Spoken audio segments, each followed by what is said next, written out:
in terms of this mentalizing, to bring it down and get it a little more concrete for people, like, do I want to bring an example of my life into it, or so I'll give you something. Yeah. We'll try it. So the other day, I have to take my little girl to school, and she's been crying a lot when I take her in the morning because it's new, and she's 2.5. And so whatever it takes, I'm going to get her out the door. And if it's like 3 minutes early or 5 minutes late, I don't care. But when she's out, we're going. That's it. And I'm not going to do other stuff to Terry because I know her well enough to know the little motions that will like shift her focus and it can be ineffective. So the person that I'm living with said, let me know when you're leaving so I can take her with you. But he's often late and he takes longer to do things. And so I didn't really want to even disrupt her by saying to him, we're going now. But he told me to tell him. Yeah. And I knew that it would kind of piss him off probably if I left without. Without telling him, yeah. And it probably would have been easier for me to just be on it, just do it, and then just say, we're going downstairs, I'm heading out. Yeah. But he might have said to me at that point, no, you have to wait, or whatever. And so I didn't even want to deal with him saying that. So I just said, I'm not going to say anything. But I think there was also some like act of aggression going. I think that was also like, it was also like a provocative move a little bit. So we go in the elevator in my building, which is human operated still. It's like one of the only New York City buildings with a human elevator with a human being operating. And we have relationships with these people because we see them every day. So the person who was operating that morning, hi. All of a sudden, we're like a few floors down and we hear like banging on the elevator, like, let me in, open the door, right? And this is old elevator doors. So he looks at me, the person who operates the elevator, and he's like, do you want me to go back up or not? And I'm like, I guess, because I'm thinking the, result of not going back up is going to be worse for everyone, for me, for all of us, just get it over with. So we go back up, and he is angry, and he gets angry in front of another, like, it's one thing to have dynamics play out at home. It's another thing when other people start to see them. That's right. I don't like that. Yeah. And he did, and so the elevator person is seeing him angry, and it really upset me. And of course, it like really upset, and then my kid sees it too. Yeah. And I think she started to get a little more, she was already upset. And so we go back downstairs, and then, we take her to school. Yeah. And I know that I could have done something to avoid that happening, probably by just telling him that we were going. Yes. And that I was kind of maybe provoking him because I know him a little bit, but I also don't think that's an acceptable behavior, period. Yeah, but sure. he also does do that, where he brings private stuff into public, like he can't totally control himself. And so I took my kid to school. I couldn't really look at him. And then when I came back, I apologized to the person who operates the elevator and was like, I'm really sorry you had to see that and had to experience, it's really it's not your problem, and it was brought to be your problem. I'm sorry. Yes. And so the other thing was the way that the person who banged the door responded. There was no apology. I was just like, that's not okay. My head. Anyway, so I'm sort of like processing the way he handled it, which is pissing me off, and just the whole thing. But I feel like I could have done stuff to avoid it. So it just really colored my day. Absolutely. Yeah. And takes so over. Yeah. if I were to bring that, like, how do you? What happens now if you're working with someone and they come in with an experience like that? Yeah, how do you start? Well, we now need to really listen to it as we have done. So we've picked all sorts of things up from that. Now, what I'm picking up, though, is not necessarily what is correct or something. Do you see what I mean about this whole thing? Yeah. So in MBT, it's very much right. We've now got this story. we're going to have a look at it and see which were the sort of difficult bits, what they did to you and so on. I can make all sorts of guesses. So, for example, my guess is that you had a sort of solution to what you knew was an issue anyway and a problem, but actually that solution actually made things worse. You decided. And I think I was a little guilty. Let's not worry, but let's not go to guilt and who's at fault. That's another non-mentalized position. Us deciding who's really the baddie here and who's the goodie. This is not goodie-baddie stuff. This is actually relational, interactive stuff with people being sensitive in certain ways, taking meaning from something. You didn't tell him something, so he takes some meaning out of that, and he reacts to that. He becomes reactive, incredibly reactive, and so on. And then you're faced with that reactivity, which actually creates for you a sort of sense of shame or exposure, and you don't want this sort of in front of everybody. You're suddenly, and then your daughter's upset. So you've got a huge amount to manage as a result of this, in a sense. Yep. So something goes wrong somewhere. It's a pebble, but that pebble starts rolling, and you can see how actually it gains speed. It becomes less and less mentalizing going on until the whole thing crashes. You get your daughter to school, phew. Whether she could concentrate at school, do you see what I mean? She might be caught up. She kept telling him, I don't want you to take me to school. Yeah, exactly. So something was happening. Lots is happening. So we're not, in MBT, then going to try to explain this whole thing. We're going to try and generate a process of you actually now learning and reflecting from all this, for you in this case. So we're going to try and not let you become overly worked up about the whole story again, because then you'll just relive it. Yeah. And that's already a bit traumatic. Right. So we're going to try and keep you actually emotionally on track. Not too anxious, not too worked up. We're going to monitor, this is the clinician now, just how your mentalizing's going.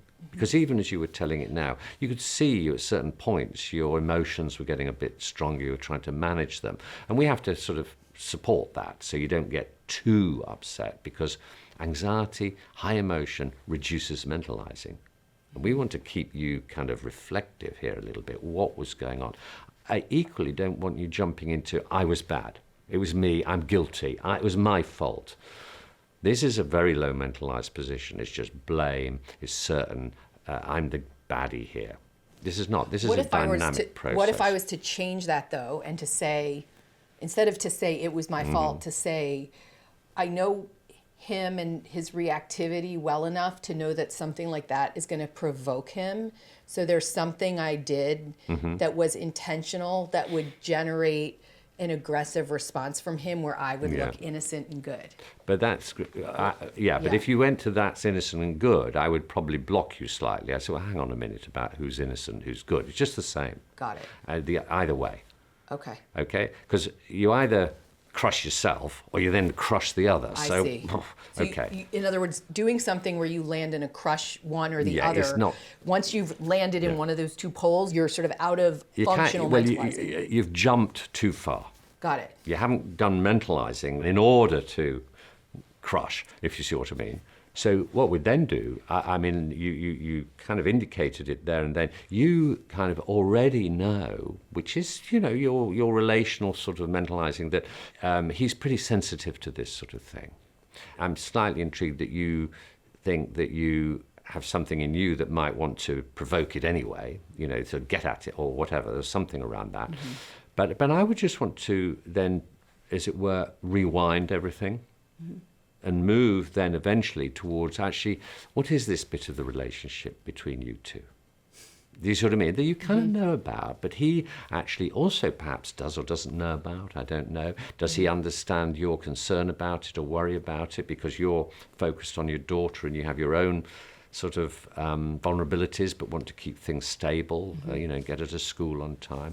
And as we all know, even getting to put the socks on is a hell of a job, or shoes. I don't want shoes, all this stuff, you see, you've got to put them, and eventually, you've got all your little distraction techniques, you get it sorted out, and you just got it all calm, and then you're having to wait. So you're trying to balance something. But I'd go back and say, all right, why don't we have a look at actually this aspect of your relationship with him? We don't want to get too caught on his reactivity and who's at fault and what he did, not initially. because that's really, if you like, a response to everything. That's noise. Got it. Okay. I see. Okay. Interesting. So I want to go back now and say, look, just tell me a little bit about your sense with him and his, something of being lateness and your awareness that actually of his not really taking you into account, particularly in these circumstances. You know, we're going to explore that a little bit and get a mentalizing reflection on that aspect. Got it. You would then explore more. He's a late person and he has no acknowledgement. I just want to explore a little bit. When you say he's a late person, Yeah. he's a late person for you. So what's this late person? Just help me kind of get a picture of him in your mind, you know, how you picture this. Okay. So things like showers, routines. Yeah. I shower really quickly and I don't eat. I'm like much more like whatever for breakfast. I don't care. Yeah. Actually don't really eat breakfast. But I do know if I'm hungry, like I will kind of like break through anything to eat. But I also I don't need to sit and eat like a specific meal if I'm in a hurry. I just will take like a spoonful of peanut butter. And he doesn't do that. He has like the meal he has to eat, the shower he has to have, the routine of it. And it doesn't really get disrupted. And it becomes hard to work around that when I don't think that person is moving. Okay, those things. so what do you make of the fact that he's kind of like that? So that's very in contrast to you, isn't it? Yeah. Yeah. So what brings that up for him like that? Well, I have diagnosed him, so. Oh, that's dangerous. Yeah. What do I make of it? I mean, I couldn't figure it out for a long time. I think there's something really sort of like obsessional about it. And I understand having routine. Like I have a routine in the shower. Like Yeah, sure. I wash my hair Yeah, and and put conditioner in, and while the conditioner's in, I soap my body, you know, and it's like efficient, you know. So he has his routines. And you have your routine. And I have mine. Yeah. But he won't acknowledge the reality that, like, I've timed it before, because he'll say, you know, I'm going to finish in this amount of time. And so I'll be like, he'll say, it's only going to be 10 minutes. And I'm like, that has just not been my experience, that you shower for 10 minutes. And so I'll time it, and it's like 30 minutes. It's just stressful, man. It's like 30 minutes to, you know, shower. And I kind of get it with your daughter trying to get her out, but is it generally stressful for you? Well, it was what I did before she was born. I instituted something where I was like, I'm just going to leave, and we'll meet there. We'll meet wherever we're going. And it wasn't so stressful because... For you? For me. How was that for him? I don't know. Oh, did you ask him? No. Oh. What stopped you? Maybe I did. Now it was a while ago because we also had COVID, and so it's been a while, and I maybe implement. But he was like, "Okay, it's fine." I think it was fine. It was just not a big deal, and it bothered me. But it bothered me. But there's other complicated feelings that I have around this whole relationship because of when it was started, that which was right after treatment, and who I was then and who I am today, and who I chose then and who I would maybe choose today. But did you believe him when he said that was fine? Yeah. Yeah, I did. yeah. Yeah, I think, I did. I mean, I think I would maybe, at least if we were late for something, and I showed up, I was like, it's not a reflection on me, but if he would be excessively late, I think it's rude, and then I'd feel it a little bit. I'd feel a little not good about that. You know, it make me feel like, oh, people made dinner, or, you know, and I would maybe say, let's just start, or. So what's this worry for you about how you're seen? How am I seen? Yeah, well, you were saying that, you know, it wouldn't reflect on me if he was, you know, and I was there, and again, this man in the, you know, the lift person, you know, you felt very exposed, sort of seen. Right. Well, because I think that I can't really control him. Clearly. Do you want to? He thinks I do. What do you think? I think that if it affects me, like if I want to leave at a certain time, or if I want to, it's not that I want to control, but I want to trust that it's going to happen if he says he can do it. And if I can't have things reliably happen generally in a certain amount of time, it just throws everything off. But I don't think I'm rigid about time. I mean, I don't. I think that, but I used to be someone who was late all the time, and I don't like to, and when I went to treatment, that stopped, because I don't like having to apologize, and I just think I just don't want it on me if it's someone else's schedule, and I became more considerate of other people's schedules and stuff like that. So in a sense, I mean, you've worked really hard on this same thing yourself. Yeah, I have. I was really badly. It was really bad. Yeah, and I was just thinking, I mean, how hard does he work on it for you? Not at all. Right. That I see. Is that a problem? It is a huge problem. He doesn't even acknowledge that it is a problem.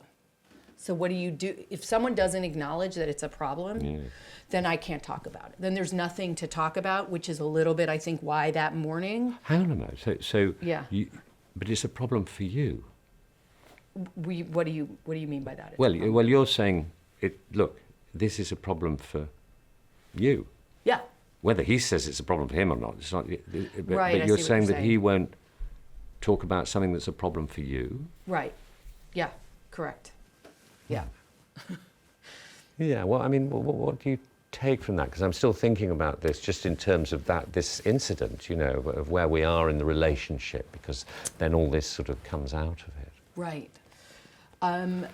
Well,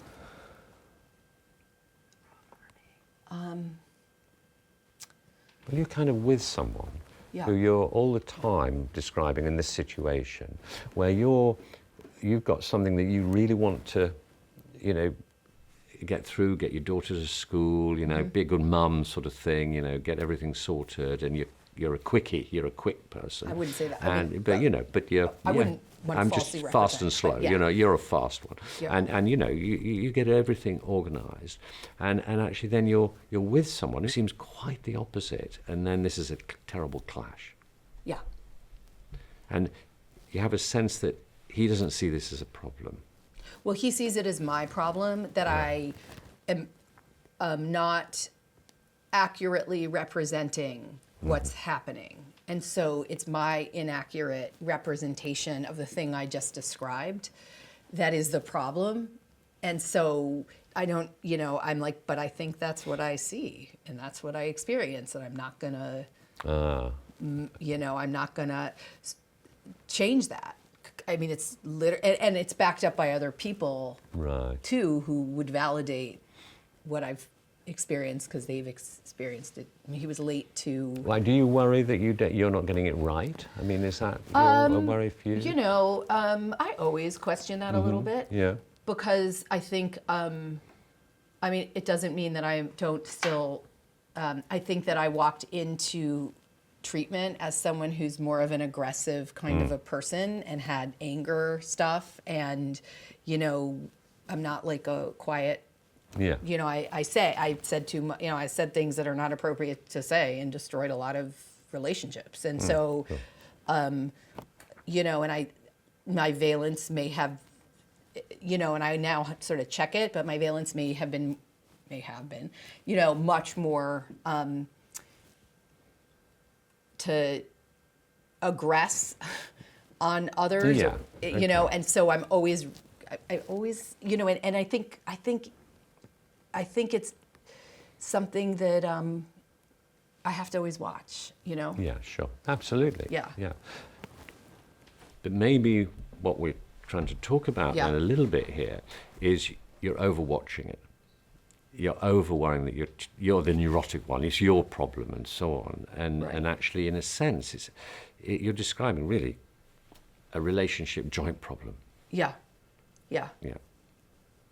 Anyway, I'm going to stop the sort of... Okay, so that was interesting. But I just to explain a little bit what I'm trying to do, in a sense, I'm trying to get you to begin to actually reconsider everything that's gone through this whole story. And we can spend ages on all this. Yeah. And in a way, I've done a slight, what we call in MBT really, a little diversion, which is actually, let's go back to the relationship in general. Let's have a look at that. Do you see what I mean? Because this is a moment in it, if you like, and we need to come to the clarity around the moment, but we'll get there as long as we're increasing the sort of frame that we're looking, the lens through which we're looking. What you're saying.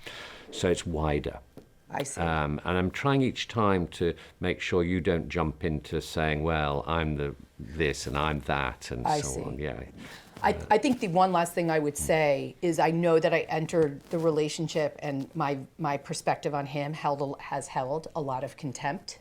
Yeah. And so I am aware of that and I can't seem to get out of it, apparently. And I can't figure out how to get out of it, and I need to kind of get out of it to figure out how to resolve to stay in or out of the relationship. Yeah, you're very clear that you think there's something where that sort of aggression or pithy sort of dismissal comes through, and it's very 100%. Fierce in a way. You're putting that across quite clearly, and that's obviously going to be a problem in the relationship. And MBT would say, let's get hold of that. You're aware of it, so we now need to have a look at where it's growing from. I see. Okay, where's it coming out of? Where's it grown from? And is there ever a time when something like that is valid, or is it never valid? It may well, in the end, be valid, that your perception in the end is reasonably accurate. And then if it's reasonably accurate, then you have to make a decision. Then you have to work out, actually, how do I manage this? Do we have to work on it? I mean, we could work on it with him, because that suggests a process of change. Right. This relationship needs to shift a bit. Yeah. And I'm now a bit clearer what might come from me, but also what's coming from you. And he needs to begin to recognize what comes from him to some degree as well. And if you believe they're not capable of doing that. Well, if you decide that then in the end can't, then that's a different trajectory, isn't it? Right. Different line at that point. Right. Yeah. Right. Okay. But you help people figure that out. Yeah, figure it out. Yeah. And don't jump to conclusions too quickly. Right. Yeah, I'm like, after 10 years, can you jump to conclusions? Definitely, that's not too quick. Yeah, is 10 years enough time? Not. No. But the other thing I was trying to do is be a bit empathically validating about your experiences as we're moving along, to try and stay with you, rather than argue about, well, maybe he was right, or maybe you are too neurotic, or, whatever, I don't know. But just to stay with you most of the time. Mm-hmm. Interesting, yeah. And people will notice if they watch that you did one or two other things. I asked you more about him, and you immediately described quite a lot about yourself. You did eventually get back to him, but I was going to say, hang on a minute, let's just get him first, how you're working in your mind around him, not just about you. Right. I think a little bit I did it because I'm afraid of outing him too much. Yeah. But it's the same if a person sort of then constantly is talking about them, their representation of them and how they are towards us, as it were. We might then in MBT try to get flexibility in that mentalizing about, okay, so there we are with that. How does this affect you? So, what does it do in you? How do you experience yourself in this context? So you get this sort of movement. And in terms of even the question of how one experiences themselves in a context, you want to know, in other words, in different relationships, people feel themselves differently. Yes. Right? People play a different role, or Absolutely. sort of have a different image of yourself that emerges based on the relationship you're talking about or thinking about. And that's what you mean by that. Absolutely. But what we hope is, in a sense, for any person, is that our core self, let's just call it that, a bit complicated, but core self actually is the same. The core self continues through, but I can, as it were, in certain contexts, show some of it, but not in others. So I will appear different in a way, and how people see me might be very different. Right. And you, in theory, and this would be mentalizing, have some inkling, notion, sense of how they see or experience you based on the experience of the relationship. Yes, exactly. And that gives you the and my information. awareness of what I actually am presenting and how I'm presenting, Right. of what aspects of my core and so on. So Right. I balance those.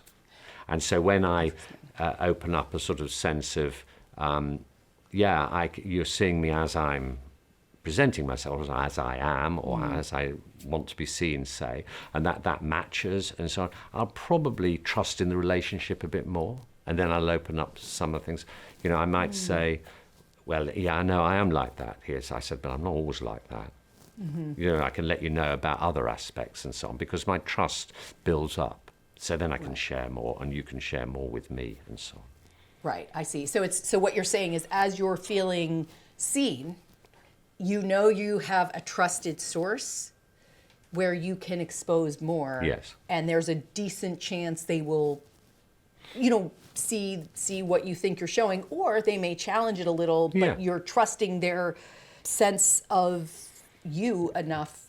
Yeah, you're trusting their benign beneficence, if you like, Yeah. rather than their malign and malignant sort of Right. approach, in a sense. Right, Yeah. right. Yeah. Yeah. And if you feel that they are not seeing you Yeah. as you are, Then as- you've got a tension problem. right. Yeah, there's a mismatch, and that's what you were describing. That is correct. Quite a mismatch. Yes. And that mismatch has to be addressed, in a sense. And do people, what I have heard is that one of the ways you begin to get better is you try to surround yourself in mentalizing relationships. And just doing that is going to help. Absolutely. Like- yeah. And so, does that therefore mean by surrounding yourself in unmentalizing relationships, which would maybe keep you protected and hidden? Yeah, no, it could do. I mean, in a sense, it might be the sort of almost best adaptation you've found. That somehow you're hidden within this really unmentalized sort of interactive culture, around you and within which you are. But it is, of course, constantly stressful and constantly painful in a way. And it's very problematic to get comfort or to get soothing or to get pleasure in the end within that sort of environment. And yet we feel stuck in it. We think we can't get out of it. Okay, and that's incredibly common.